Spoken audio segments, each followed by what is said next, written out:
ಗೃಹಲಕ್ಷ್ಮಿದೆಲ್ಲ ಹಣ ಎಲ್ಲ ಬರ್ತಿಲ್ಲ. ಆಗುತ್ತೆ 2 ಮಂತ್ಸ್, ನೀವು ಹೇಳ್ದಂಗೆ 2 ಮಂತ್ಸ್, ಮೊನ್ನೆ 2 ಮಂತ್ಸ್ ಇದೆ, 3 ಮಂತ್ಸ್ ಆಗಿರ್ಬೋದು. ಆದ್ರೆ ನಾವು ಪ್ರತಿ ಸಾರಿ ನಾವು 2 ತಿಂಗಳು ಮಾತ್ರ ಕೊಡ್ತಾ ಬರ್ತಾ ಇದ್ವಿ. ಸೊ ಪ್ರತಿ ತಿಂಗಳು ಕೊಡಲಿಕ್ಕೆ ಆಗಿಲ್ಲ. ಸೊ ಒಟ್ಟಾರೆ ಕೊಡ್ತಾ ಇದ್ದೀವಿ, ನಾವೇನು ನಿಲ್ಲಿಸಿಲ್ಲ. ಟೆಂಪ್ರರಿ ಲೇಟ್ ಆಗಿರ್ಬೋದು, ಪೂರ್ತಿ ಕೊಡುವಂಥ ಪ್ರಯತ್ನ ಮಾಡ್ತೀವಿ. ಈಗ ಸರ್ಕಾರ ದಿವಾಳಿ ಆಗಿದೆ ಅಂತ ಬಿಜೆಪಿ ಅವರು ಹೇಳ್ತಾರೆ, ಅವರೇನು ಡೇ 1 ಹೇಳ್ತಾರೆ. ದಿವಾಳಿ ಮಾಡಿ ಯಾರೋ ಇಟ್ಟು ಹೋದಾರೆ ಯಾರು? ಹೆಚ್ಚಿಗೆ ಕೆಲಸ ಮಾಡಿ ದುಡ್ಡು ಇಲ್ಲದೆ ಕೆಲಸ ಮಾಡಿದವ್ರು ಯಾರು? ಈಗ ಅವರೇ ಸ್ಟ್ರೈಕ್ ಮಾಡ್ತಾರೆ, ಬಿಲ್ ಕೊಡಿಸಿ ಅಂತ. ಬಿಲ್ ಇಟ್ಟು ಹೋದವ್ರು ಅವರು, ಹೆಚ್ಚಿಗೆ ಕೆಲಸ ಮಾಡಿದವರು ಅವರು. ಸೊ ನಮ್ಮ ಮೇಲೆ ಅವರ ಭಾರ ಹಾಕಿದ್ದಾರೆ.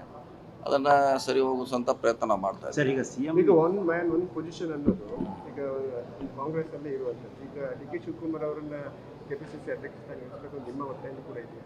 ಇಲ್ಲ, ಅದನ್ನೇ ಬೇಡ, ಅದು ಪ್ರಶ್ನೆ ಬರೋದಿಲ್ಲ. ಅದು ಹೈಕಮಾಂಡ್ಗೆ ಅಂತ ಹೇಳಿದ್ವಿ. ಸಾಮರ್ಥ್ಯ ಇದ್ರೆ ಆಗ್ಬೋದು, ಅವ್ರಿಗೆ ಸಾಮರ್ಥ್ಯ ಇದ್ರೆ 2 ಮಾಡಬಹುದು, 3 ಪೋಸ್ಟ್ ಮಾಡಬಾರ್ದು ಏನಿಲ್ಲ. ಈಗ ರಾಜೇಂದ್ರ ಅದನ್ನೇ ಒತ್ತಾಯ ಮಾಡ್ತಾ ಇರೋದು.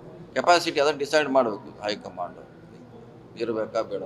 ನಾವು ಮಾಡ್ಲಿಕ್ಕೆ ಆಗಲ್ಲ, ನಮ್ಮ ಹಂತಲ್ಲಿ ಇಲ್ವೇ ಇಲ್ಲ, ನಮ್ಮ ವ್ಯಾಪ್ತಿಗೆ ಬರೋಲ್ಲ.